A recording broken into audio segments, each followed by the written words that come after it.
What's up, y'all? This is Hammer here again, back with another video. And today I'm gonna be talking about essentially interracial relationships, interracial marriage, interracial coupling. Before I even dive into the video, let me just say this. I was supposed to actually do a live stream in regards to this specific topic. I had already set it up, but I just was not able to do it. So I think what I decided to do, I'm just gonna do a video about it instead. So I want to apologize for that. I know I scheduled the live stream ahead of time and I wasn't able to make it. So I want to apologize for that, right? But and probably what I'm gonna try to do is just do more video uploads now because I don't think I have the time to do live streams anymore, right? But okay, now that that's out of the way, let's dive into the topic, right? But this issue in regards to interracial dating, interracial marriage, interracial, right? It's something I've been wanting to tackle for a very long time, right? I've had other uploads, other live streams, talking on the issues to a certain extent. For example, I had a stream about divestors recently. But one thing I have noticed just in the society, in social media, in the mainstream is that interracial relationships, interracial marriage has really become pedestalized, right? And what I mean by that is, look, if somebody wants to go out here and, marry someone outside of the race, date someone outside of the race, fine. But what I mean is that that's not what it's becoming anymore. It's becoming almost a fetish. These relationships are becoming pedestalized. Um, um, um, they're being worshipped for the most part, and it's almost as if they are shown as if they have no flaws, right? And what I'm going to talk about in this video is why, one, most people, right, for the most part, still deal within their own group despite all of the pushing of interracialism that I've been seeing. And two, why this dynamic hurts Black people the most. In that the last group of people to even be thinking with this mindset are Blacks, right? So let's just dive into the first part, right? Historically, human beings, and I will say even now, human beings have been and will always be social creatures. We're not individuals, okay? We operate as groups. That's how we live. The way we survive, the way we conquer, the way we challenge the environment is as groups. Think about it for a moment. When you wake up this morning and you get in your car and you drive on the road, the car that you had, it took a group of people to assemble that car. The road that you drive on, it takes a group of people to maintain that road. Even the job that you go to, it took a group of people to maintain that building. Everywhere you go, you rely on other groups of people. And so human beings have always operated as groups, and we essentially are social creatures. And so when you have people who have developed tribes, ethnic groups, racial groups, in order for them to survive, they're not just going to get rid of that overnight, right? And one thing that has been shown is that when people tend to act more as individuals, not as group, that's when they become weaker. And so when you got society and when you got the mainstream media trying to romanticize interracial dating, it's like that's not going to work because once again, the idea itself runs contrary to how human beings operate as a species.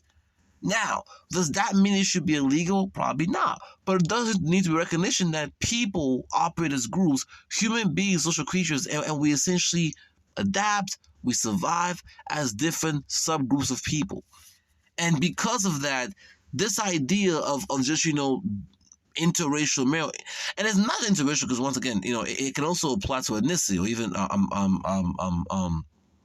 tribes, right? Because remember, if you look, for example, at Asia, Japanese people, Chinese people, or they're both Mongol Asians, right? But notice they don't really intermarry with each other. Why? They're different ethnic group, different ethnic groups essentially, right? They're different types of Asians. They're different ethnic groups of Asians. So when I say interracial, I'm not just talking about the realm, I'm talking about even when it comes to ethnicity.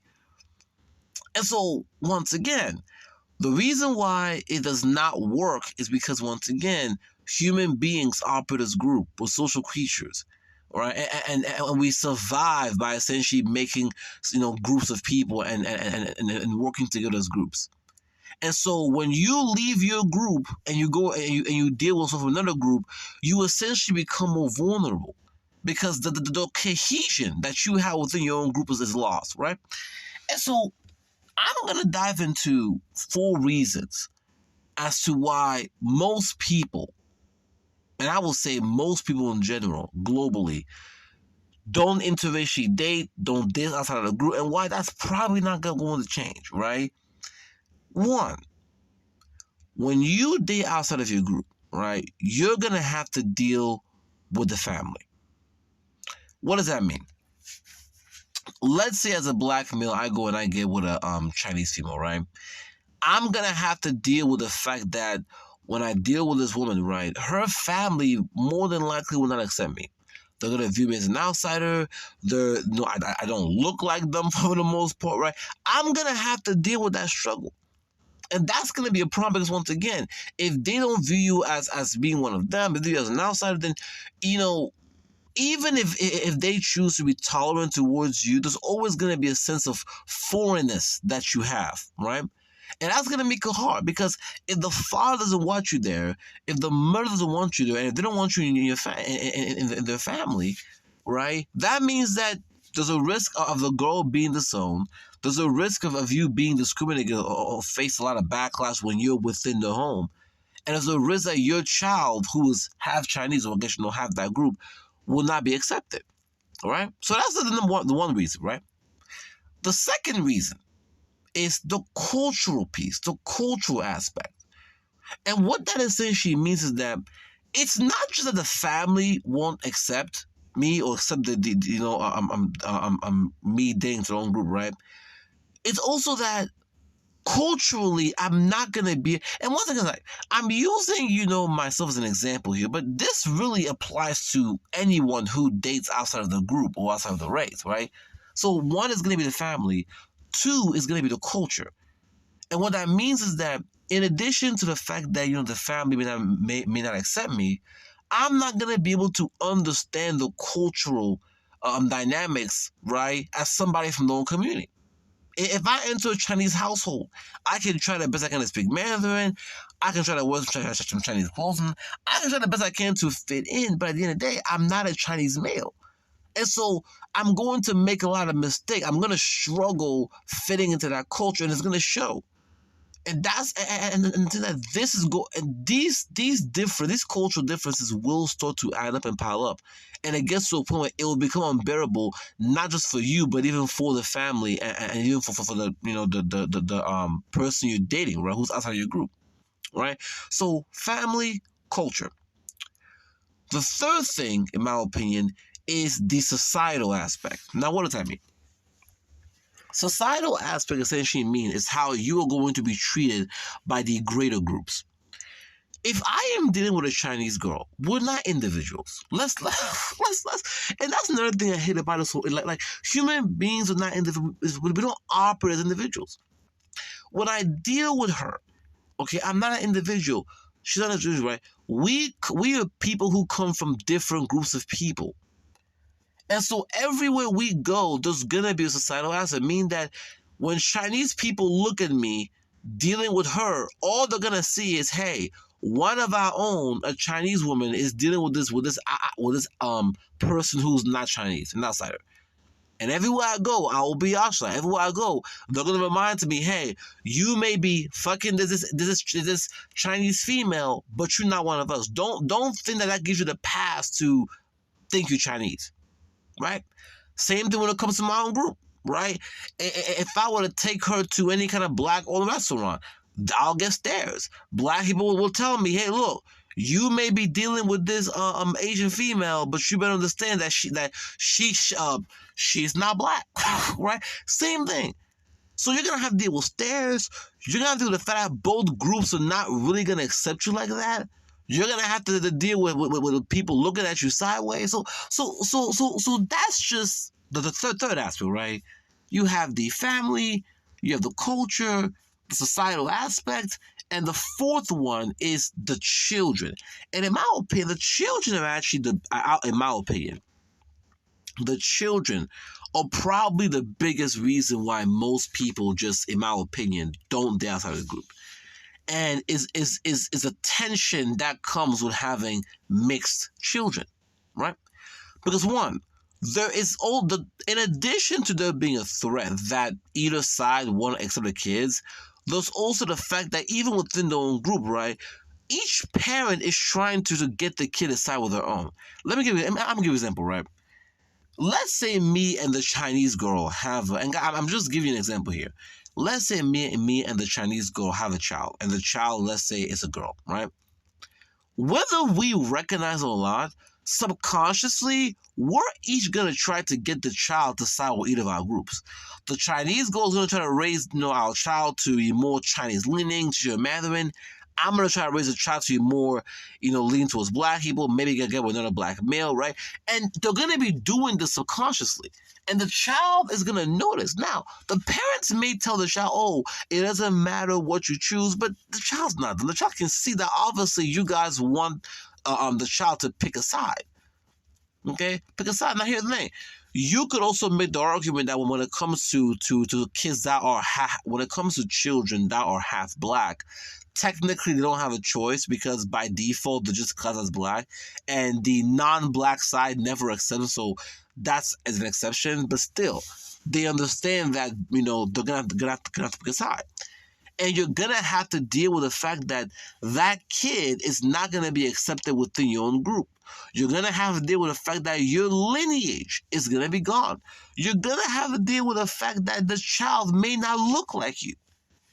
So these are real things you're gonna have to deal with. Okay?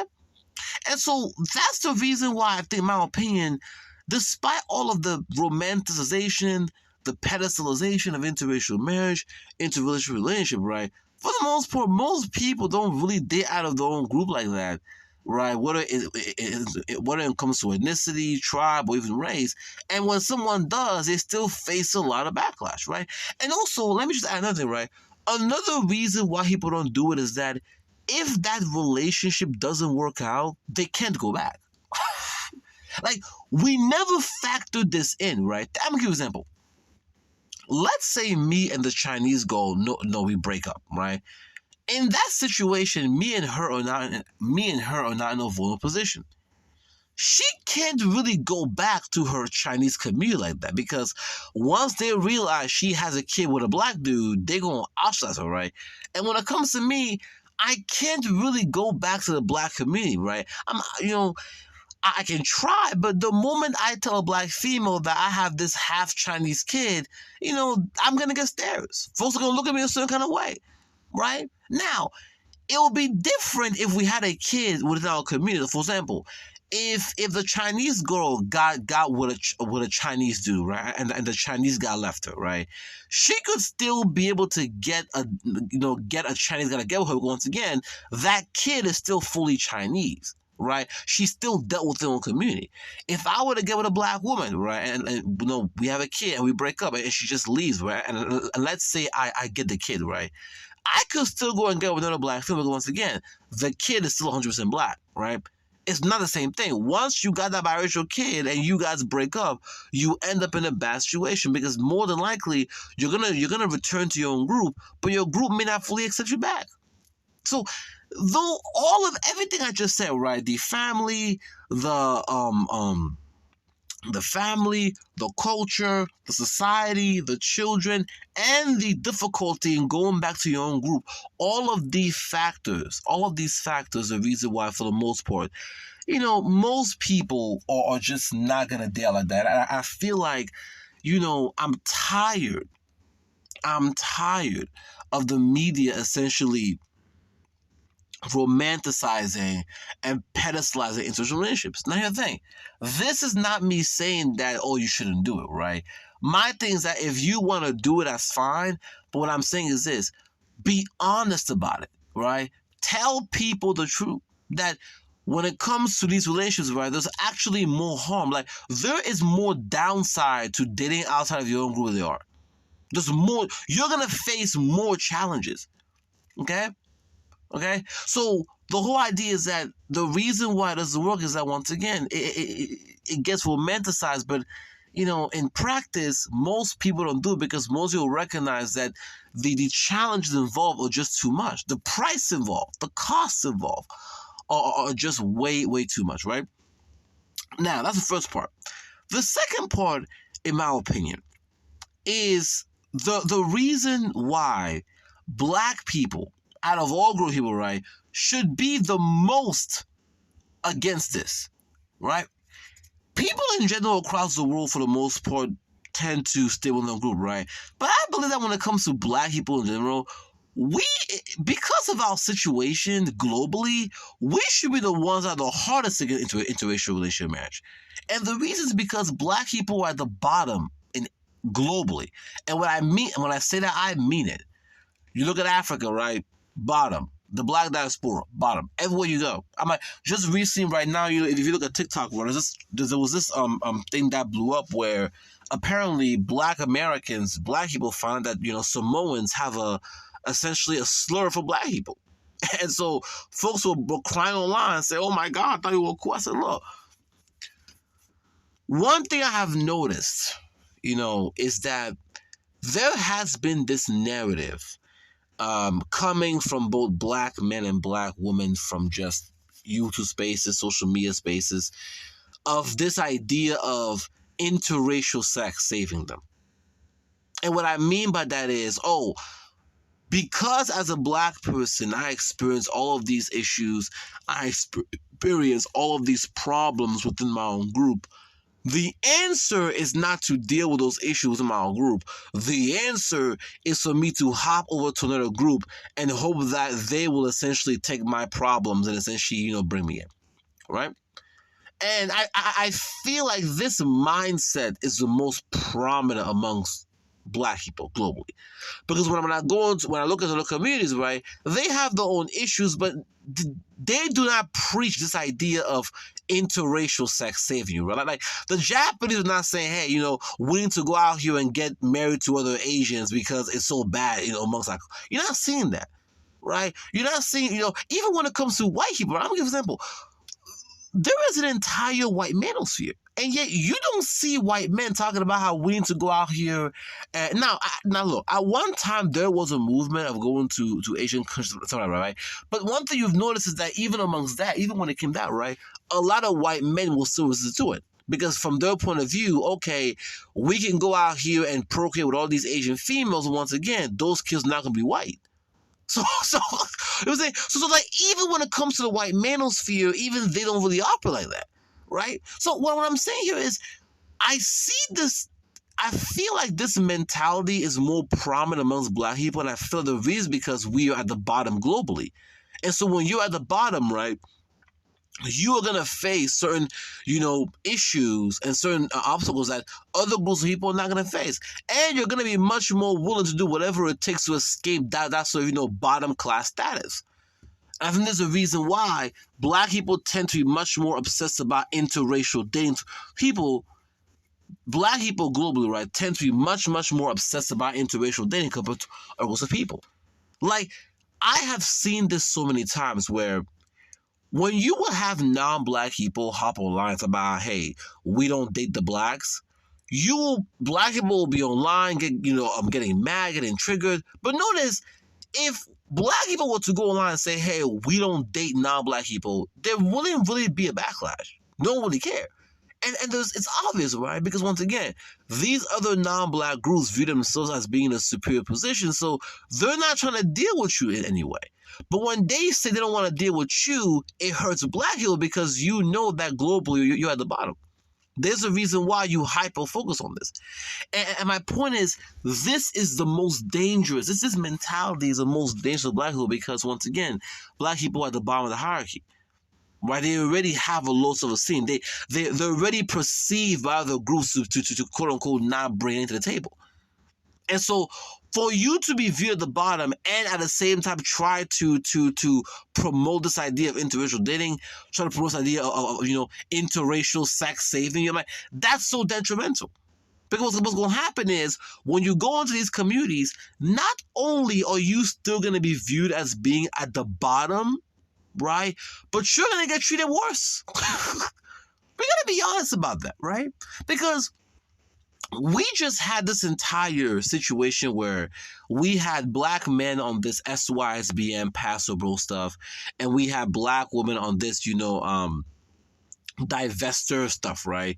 And even when it comes to the black diaspora, there has been this growing talk about, oh, well, I need to go abroad to get a non-black person, right? And we all know how it ended, right? When it came to the Paso Bros and the SYSBM, black men learned that, hey, you can go out here with a non-black female, but guess what? At the end of the day, you're still black. And they will call you the N-word. We saw with Austin Holloman. They'll remind you that, hey, our group of people still have a superior position, right? You're a guest here, right? Your group of people at the bottom. They'll remind you of that, right? And that's the reason why you saw the Paso Bro shit's falling apart. The SYSBM still's falling apart, right? Then when it comes to the black female stuff and the whole diverse stuff, right?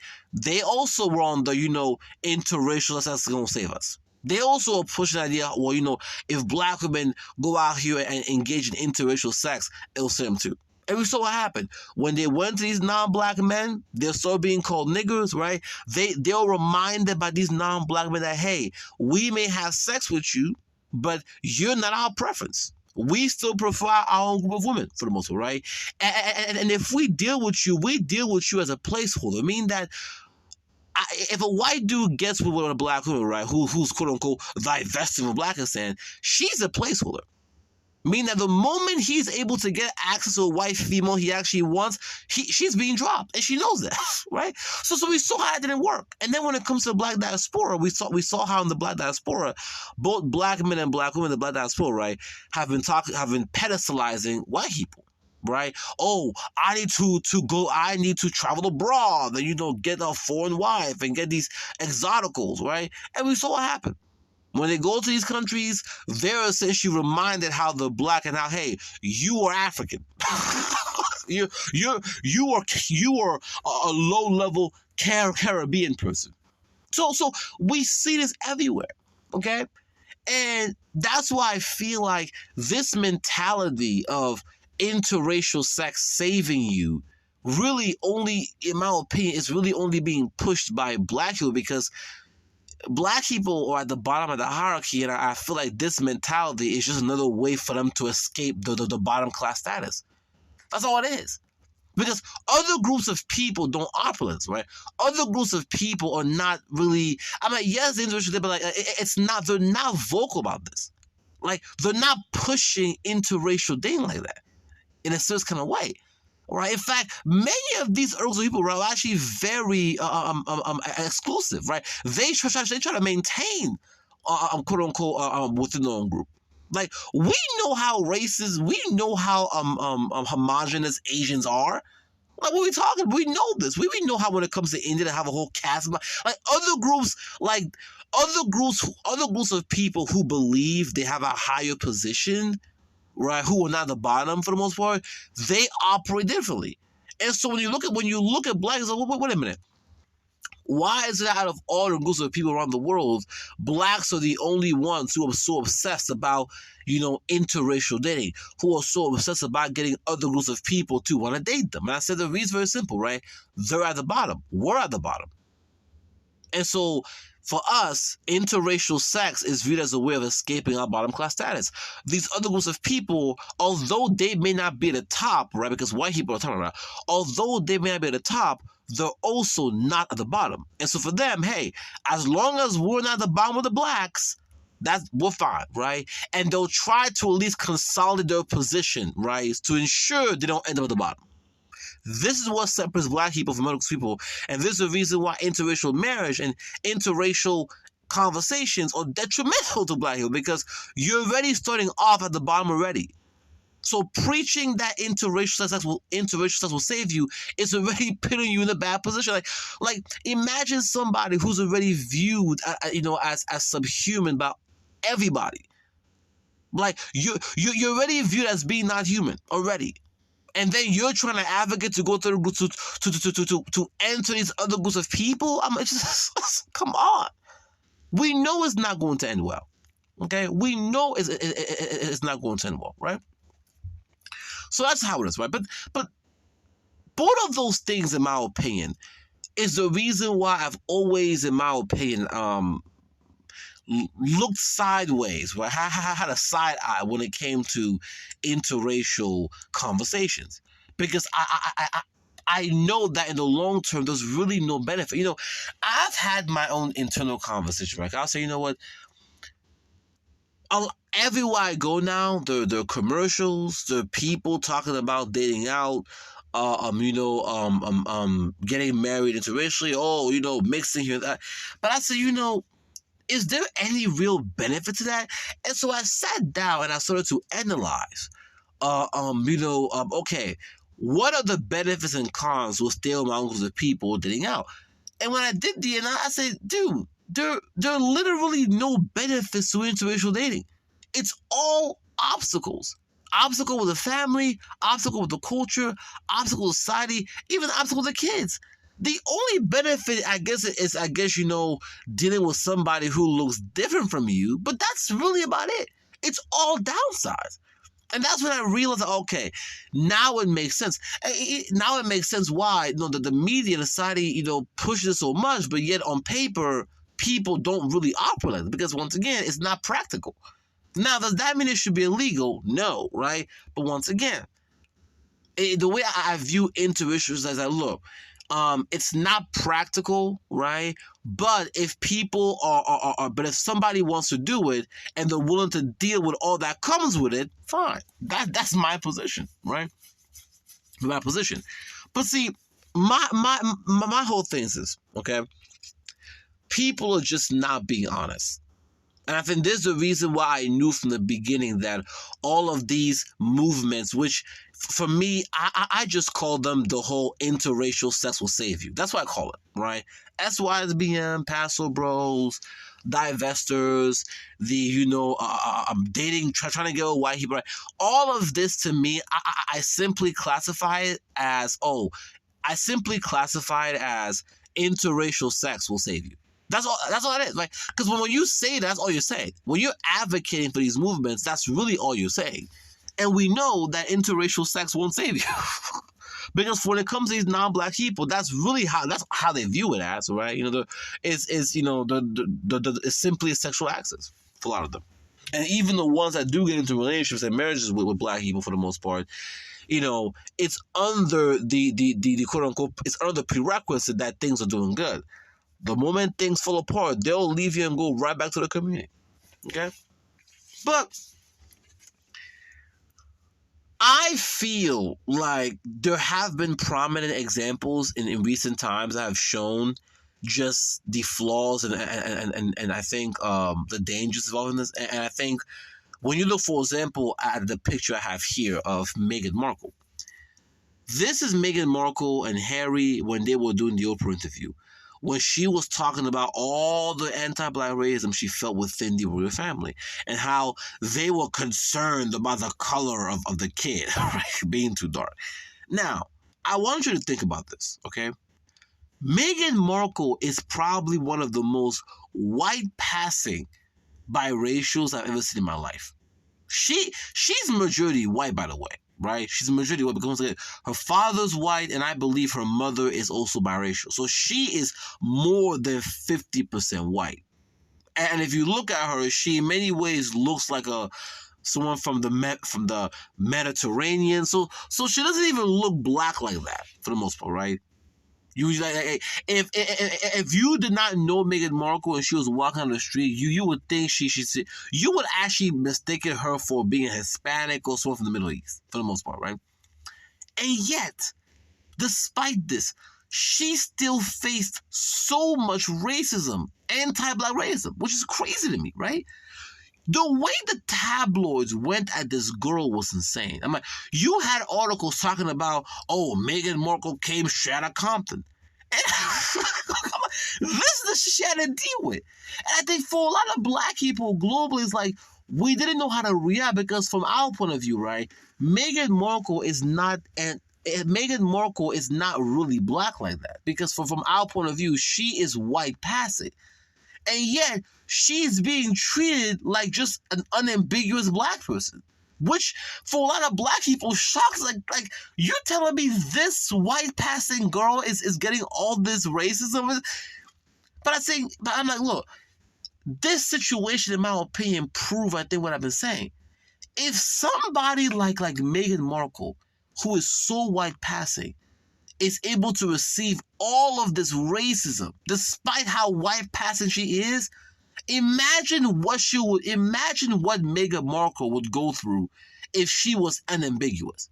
If Meghan Markle looked like Michelle Obama, just imagine what she'll be going through. And I think that perfectly sums up my case, right? So, to kind of sum it up here, look,